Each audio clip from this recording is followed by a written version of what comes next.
Today on the Justice Court, the litigants are back in court to address the issue of upkeep for their children.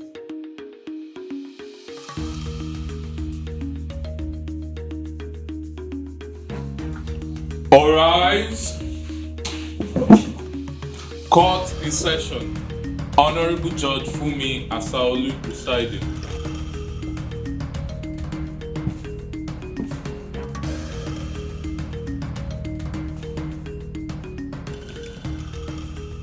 Please be seated. Your Honor, this case is between Akinriola Josephine and Akinriola. That is all. Thank you, Aki.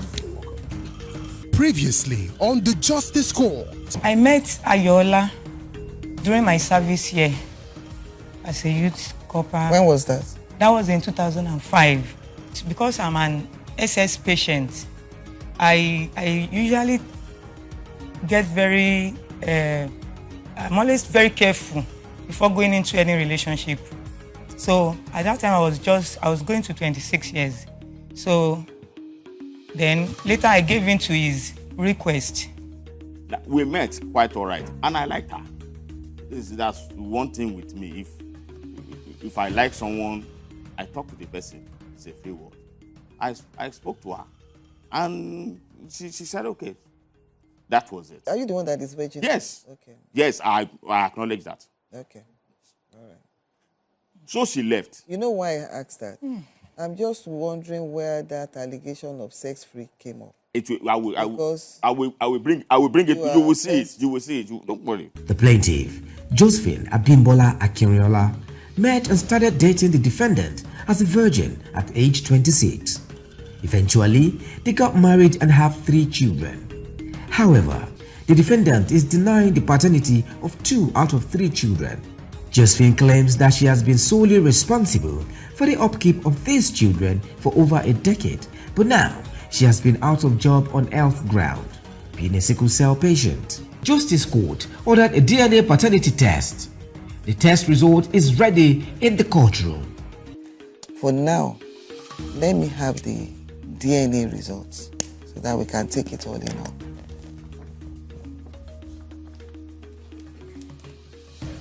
Step forward.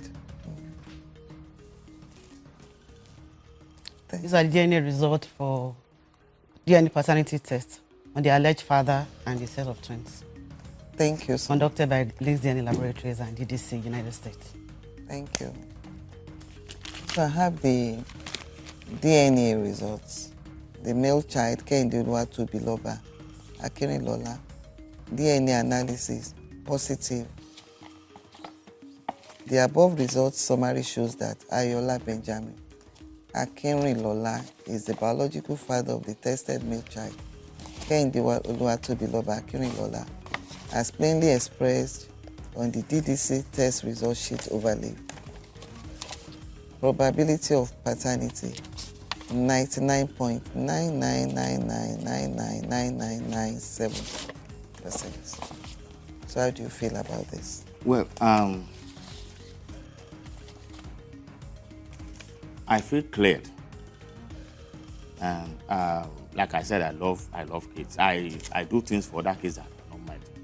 I am happy now that my number of my kids are not 5, but 7. How many are they now? Are now 7. 7 children. Yes.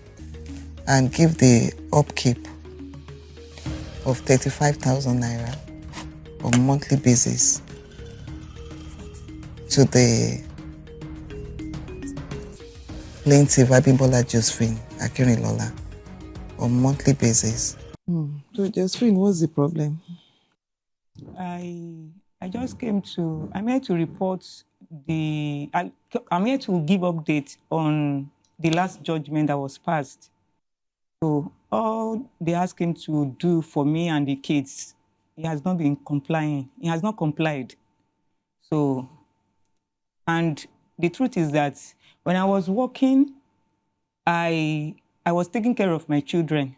But in the last 7 years that I stopped working due to my health condition, I've not been able to take care of these children again. I've been living from hand to mouth.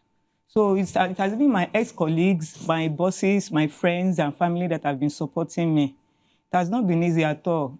Even after the judgment, if you can remember, when we came here the last time, that's almost about 2 years now, my daughter was still in SS3.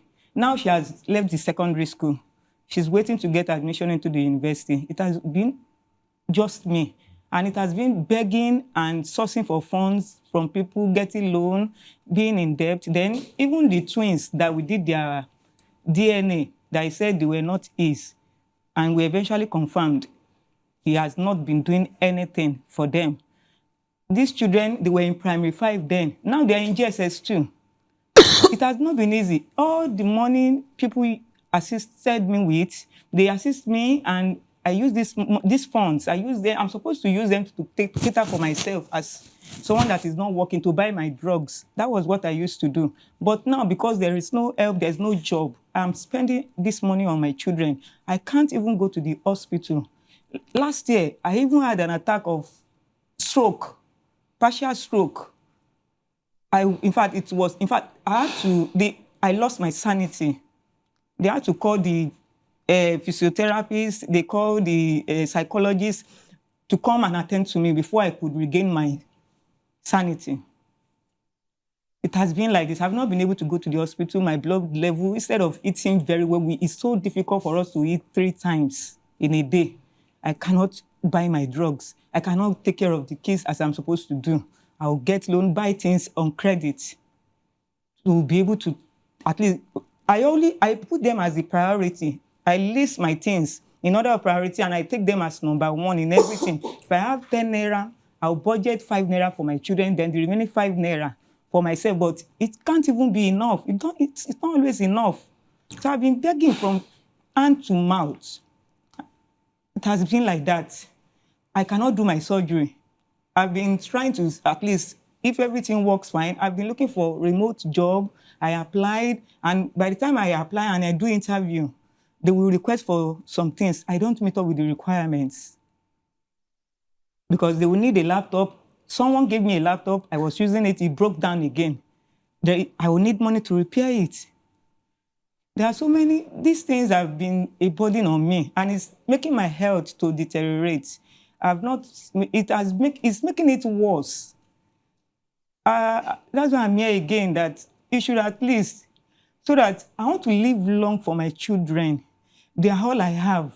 Even if I cannot walk again, if I cannot do my surgery, at least something should be coming so that I'll be able to at least take my mind off the burden that, okay, someone gave me 10,000 naira. Instead of using it to get drugs and do other things, I'll use it on the children and I'll have to leave myself. But if I die, who will raise these children? He has another wife, he has other women and other children that he's responsible to. I've been with these children for over 16 years. There is no help.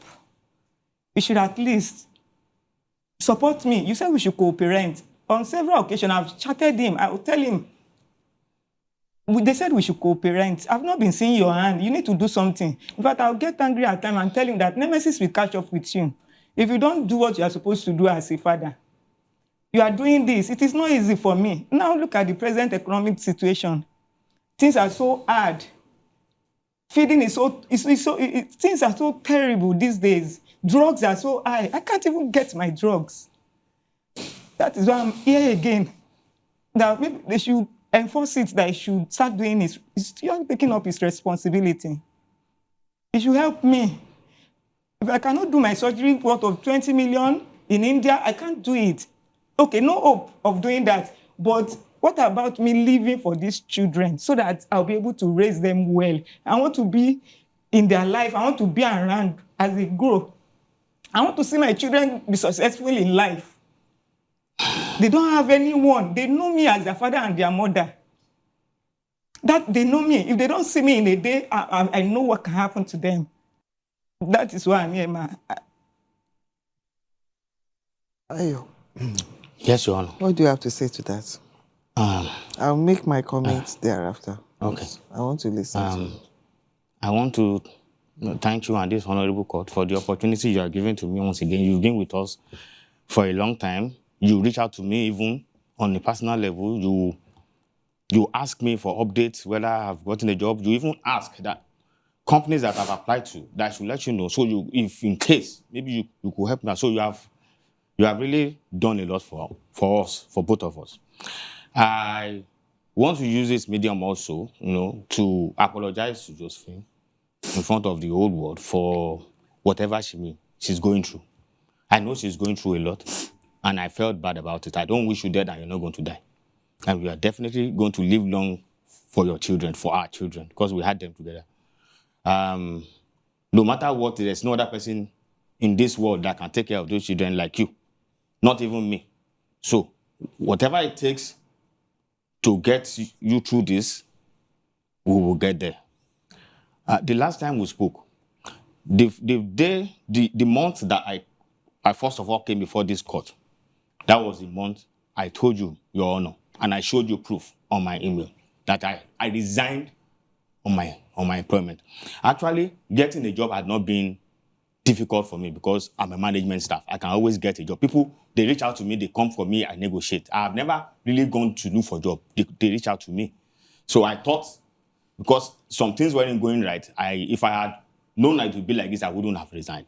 So I resigned my appointment, hoping I have one or two, but it didn't turn out right. I have done everything I can to get a job. And I know what I would say, I do, maybe not all, but I know she's going through a lot. The moment we read the DNA test and I found out, I wanted to get in their life. I wanted to be part of it. But unfortunately, it was late because that was the exact month that I lost my job. Remember when my daughter came to me, the school she was in when she was with her, I changed it. This one was more equipped, more better than that one. So it shows I wanted the best for them.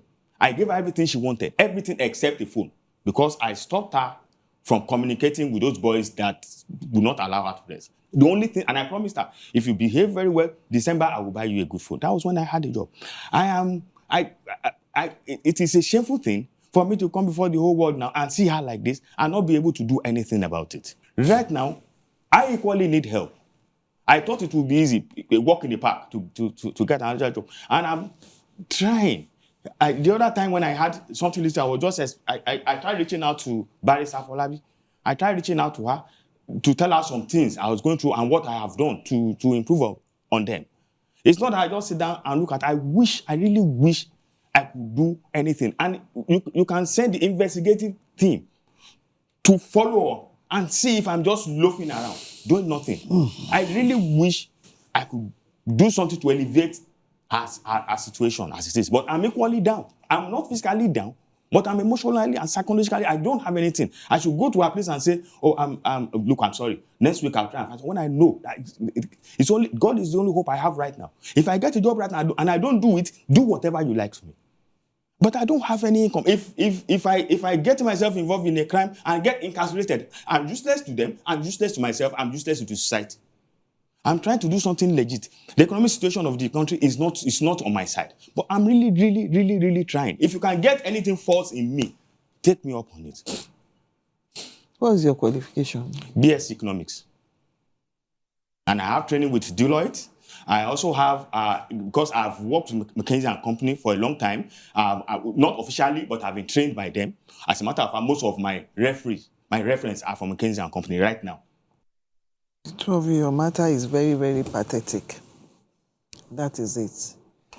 But as pathetic as it is, you know where my stand is. I've said that before. Yes, ma'am. I'll still blame you more for that. All you need now is job. When you get one. And but in the meantime, she has to survive. How many children are with you? 3 children. And you know the condition. She's SS. The drugs alone.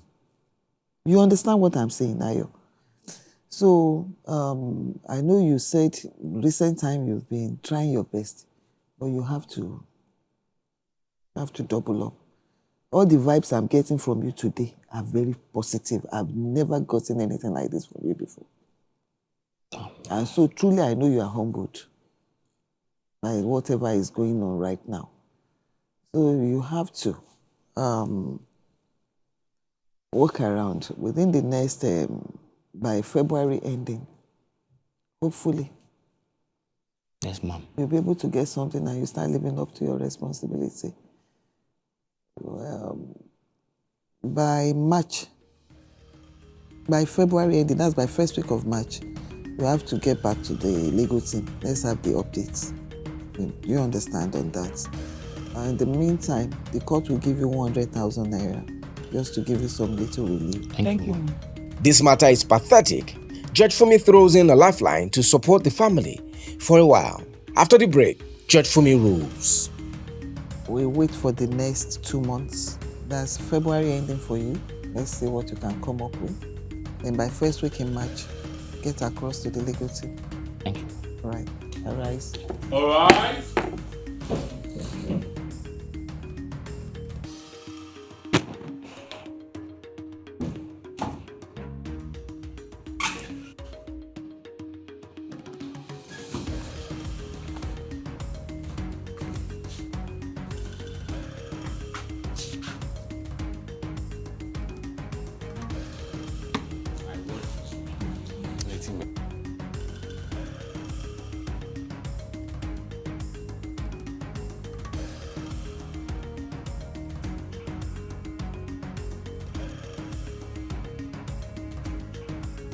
If your baby daddy is denying paternity of the child to avoid upkeep, or you suspect misattributed paternity situations, submit your case online at www.thejusticescourt.com for a prompt resolution of the matter.